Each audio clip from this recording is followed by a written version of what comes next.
Let's explore trauma from a different perspective. Let's see trauma as a certain event, something that happened and created a mental impression. Now, this trauma, this mental impression, let's visualize this as a car door being hit. So the car door is traumatized. It's hit. There's an event, a car crash, an incident. This incident left an impression on the car door. There's a dent. There's an impression. Now, this impression has shaped one's life. It has actually shaped one's identity. This incident that has left an impression has now created a sense of identity. That's the car with the ding in the driver's door. That's the car that has that big dent in it. There's a lot of identity or identification with the traumatic event, with the trauma. There's a lot of story about the trauma. This story is about the identity. The story is the drama about the trauma. It's shaped one's identity.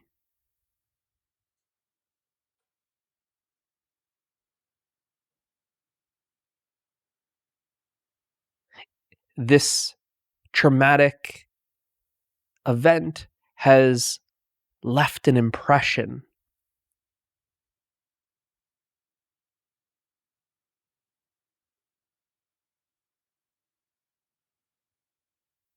Trauma is a lot like this mental impression that then shapes one's identity, which is the same as shapes one's life. There's a story about the traumatic event. There's a story about the me.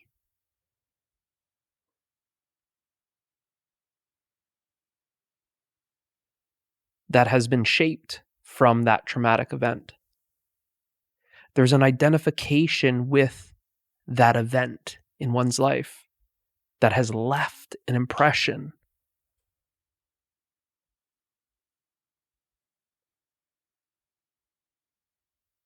There's an imprint.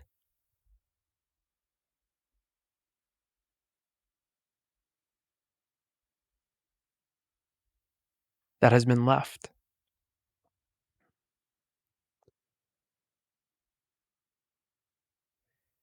And when there's constant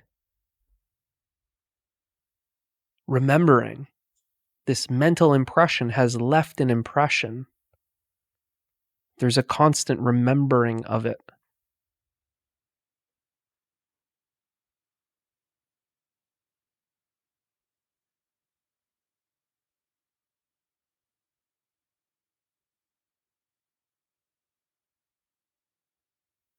There's an identification with that traumatic event that happened in the past. There's very much this identification with the past. The story is about the past.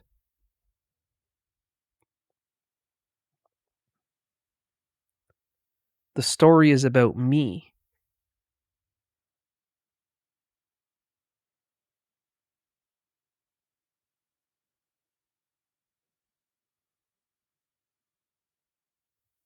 And the me that I believe to be has been shaped by that traumatic event, that incident, that event. And there's so much identification with that past event.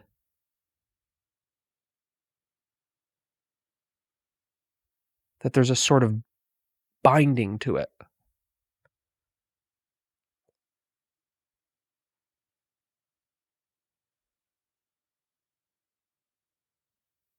Because that event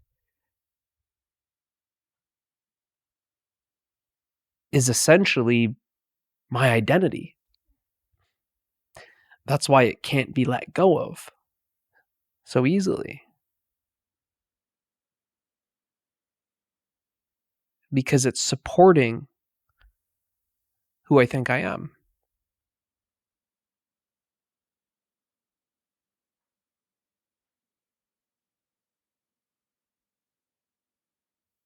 That event has made me into what I am.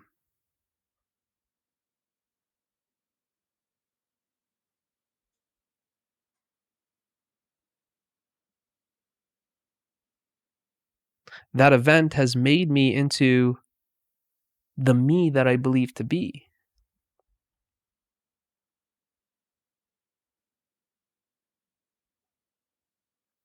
So there's an identification with the trauma itself. There's an identification with the impression, with the incident.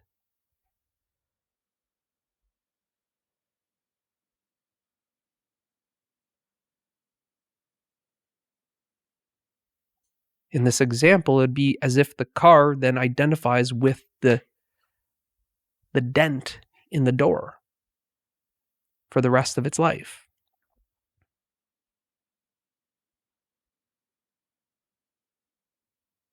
But what are you prior to that incident? What are you prior to that mental impression?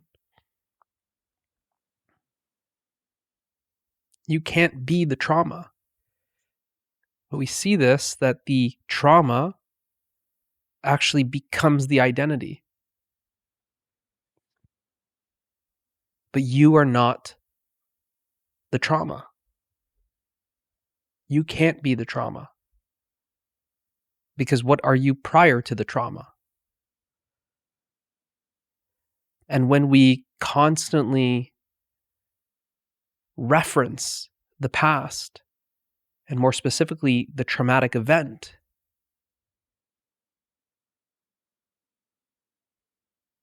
and limit ourselves to that traumatic event, and then base life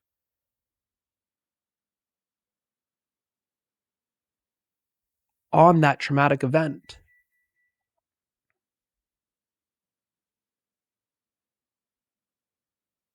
I can't do this because of what happened to me. This is extremely limiting.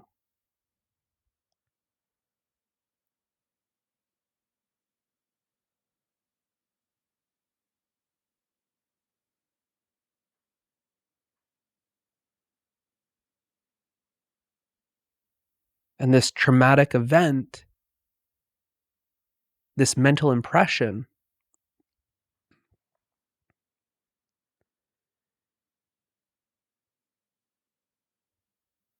is constantly being referred to as what we are.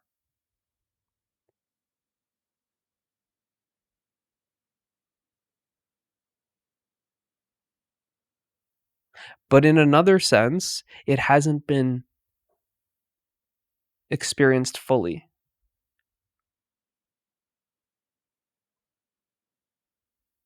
This traumatic event, this mental impression,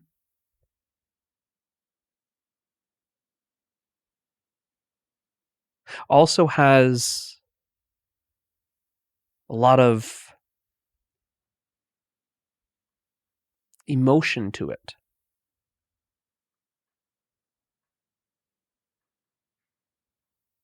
That has not been experienced fully.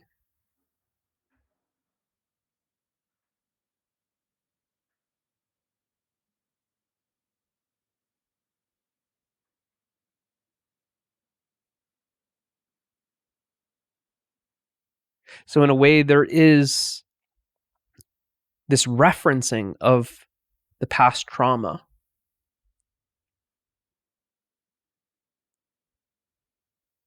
via thought. But there's a resistance to feeling the emotions of that event. There's a resistance to feeling the emotions fully of that event, of the incident. So these emotions are then suppressed and repressed. Suppressed meaning they're consciously resisted, and repressed meaning they're unconsciously. You're unaware that you're actually resisting them.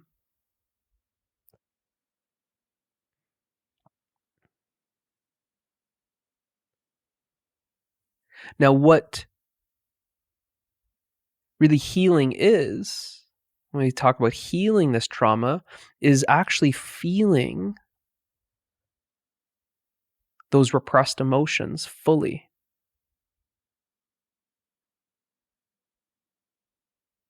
Instead of just thinking about the event without feeling the emotions of the event. This is what is actually sustaining this trauma by constantly referring back to it, but at the same time, not experiencing it fully.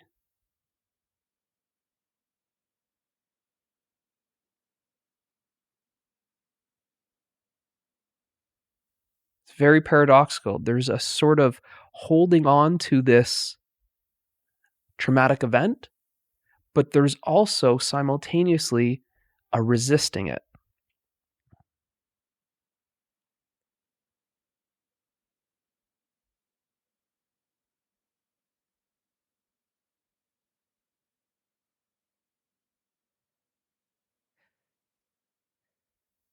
Now, the more we can simply observe this traumatic event without identifying with it,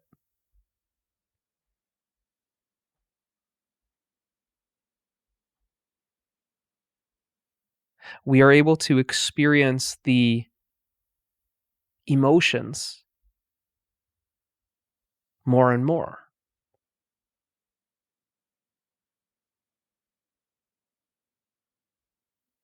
The more we can simply be with that mental impression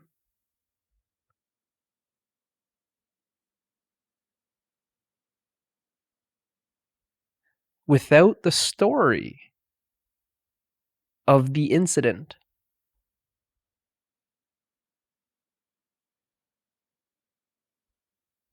We can then feel those emotions that are repressed. The story is a sort of protective mechanism that prevents us from feeling those emotions fully. The story is very superficial. There's a story about what happened.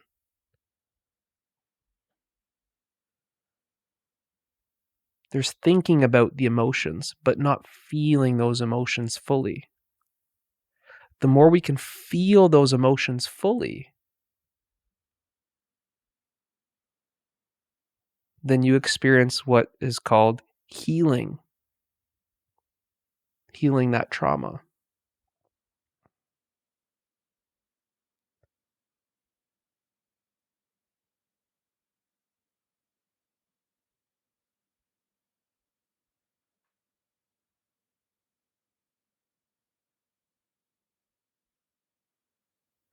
And by not identifying with the trauma and experiencing that mental impression without the story, feeling it more and more fully, it's as if that mental impression is in a way reversing, as if you were to bang out the dent in the car door. The more you're able to feel it fully,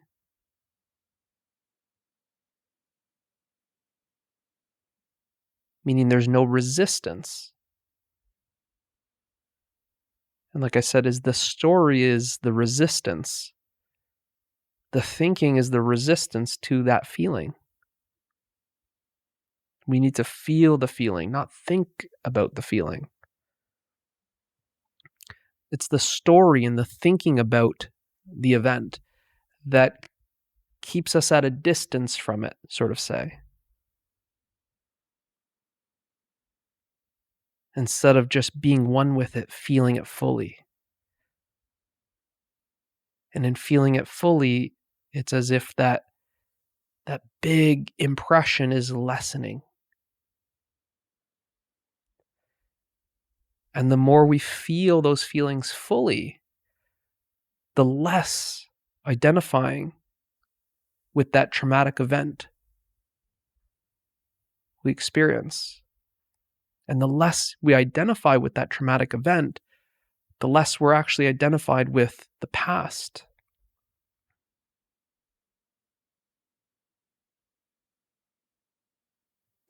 Which is already a great sense of freedom.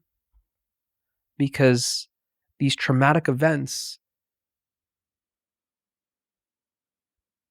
feel as if it somehow is chaining us to the past, that we're somehow prisoners of the past. We can't let go of the past. We can't let go of the past because I'm identified with the traumatic event that left an impression. And because it's my sense of identity, I'm constantly replaying that story.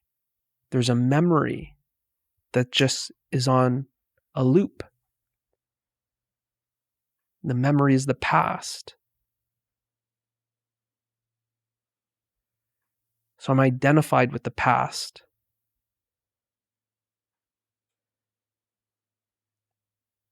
And this is a limitation that then I'm now limiting this moment based off of the past trauma.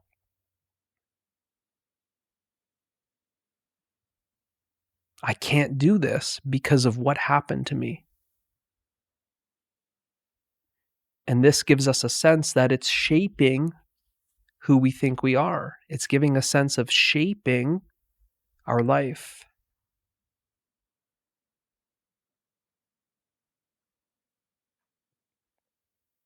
But by just simply feeling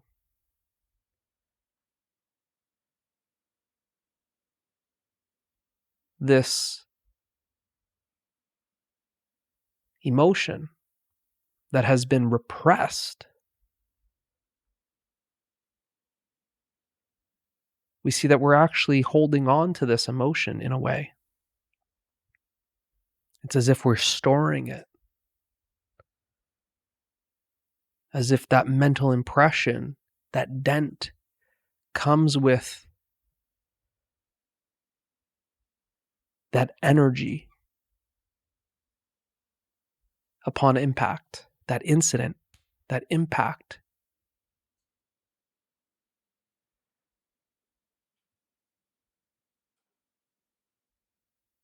That left an impression in the door. Well, that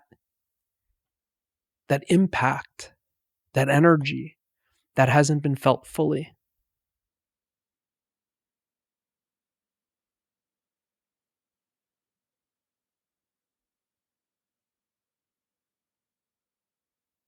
And we see what happens is we tend to protect ourselves from something like that happening again.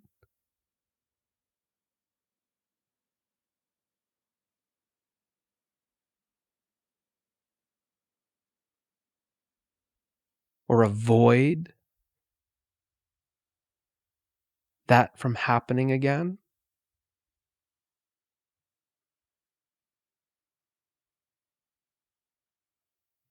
And this looks like avoiding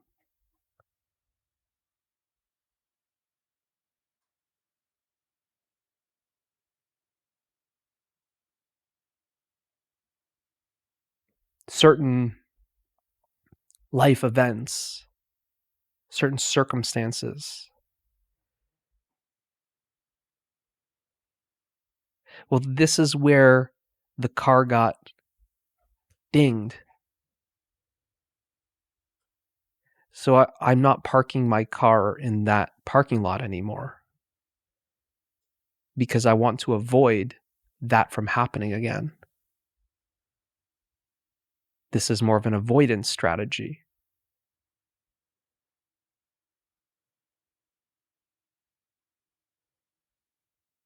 More of a protection strategy. Well, I just put some bubble wrap all over my car so that type of incident doesn't happen again. I'm more protected. It's like that.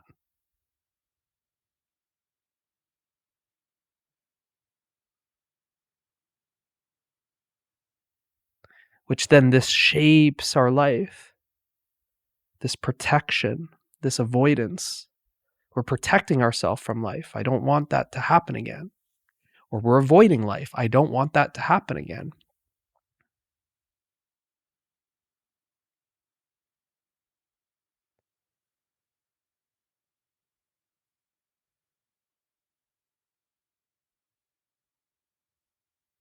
And it's really by feeling that energetic impact, sort of say, sticking with the analogy, by feeling that energy fully, that heals that trauma. Because really the healing of the trauma is actually seeing that you are not that trauma. The healing of the trauma is actually the freeing of, or the freeing from, that identification with the trauma. That's really the healing. Traumatic event, boom, left an impression. Now that dent is me. I am the trauma. In order for that trauma to be healed, it's really freeing yourself from the trauma by seeing that you are not the trauma. That you are not the trauma. And this freeing, liberating yourself from that traumatic event happens by feeling it fully. In feeling it fully, there's no more resistance to that traumatic event. And when there's no resistance to that traumatic event, there's also no more holding on to it.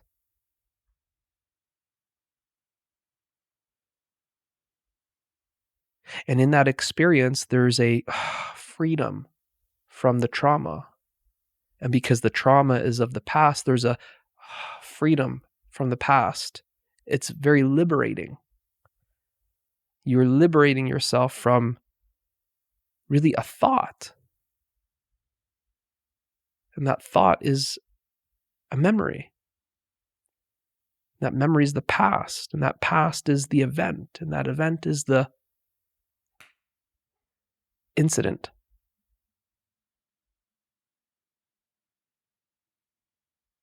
The trauma.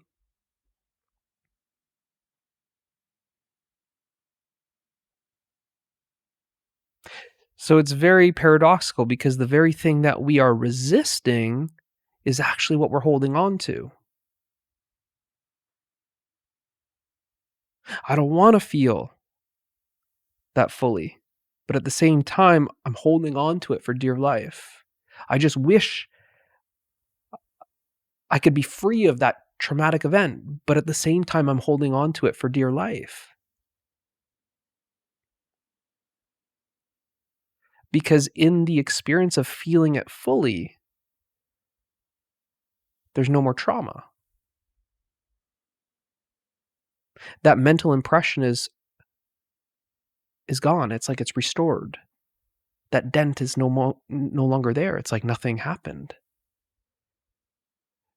But in seeing that fully, well, then the question is, who are you without your trauma? Because that trauma has then been the basis of a story. Who are you without the story? The story about the trauma. Which then you see why it's held on for dear life. Because it's who you believe to be.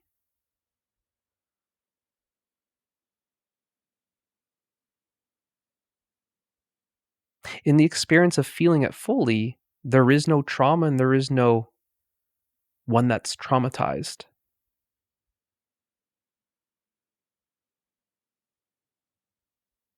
There's just simply complete freedom.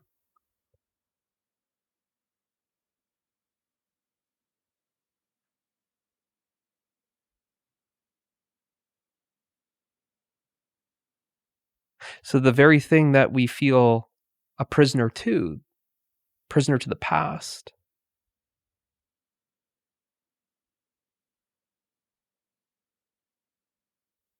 we are also holding on to it for dear life.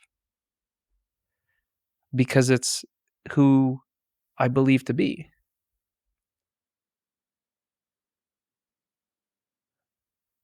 That there's actually the fear of freedom. I'm afraid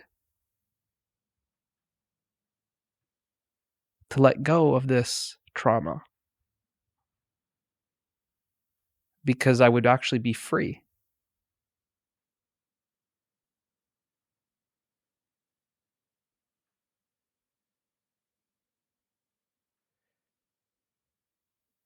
The fear of freedom is greater than the fear of being imprisoned by this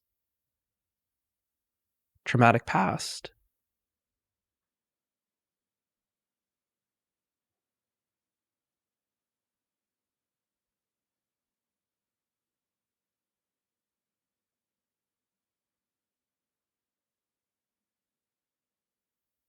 But like this, the process is usually slow and gradual, that you are just able to feel a little more because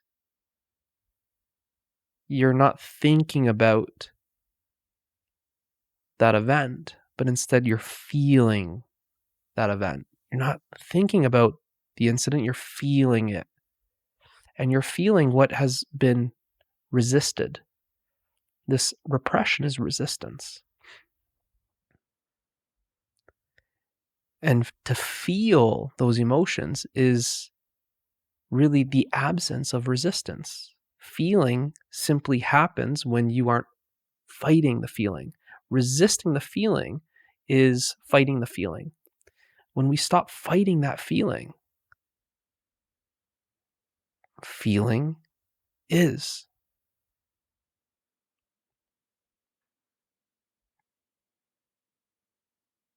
And when this is felt more and more, you start noticing that there's less thinking of the past. There's less referencing the past. There's less of the story. Like this story is slowly dissolving.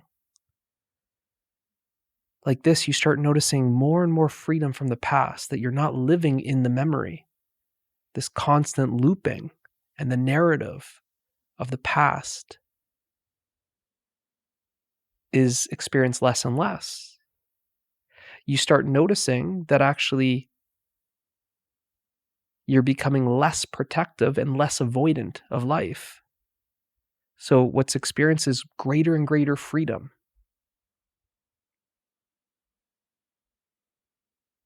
And to feel that fully and completely, totally, is freedom from the past, is freedom from the trauma. And to see through it all and to feel everything unconditionally is the greatest liberation. The greatest freedom is the freedom from who you think you are. Hopefully this helps. See you in the next one.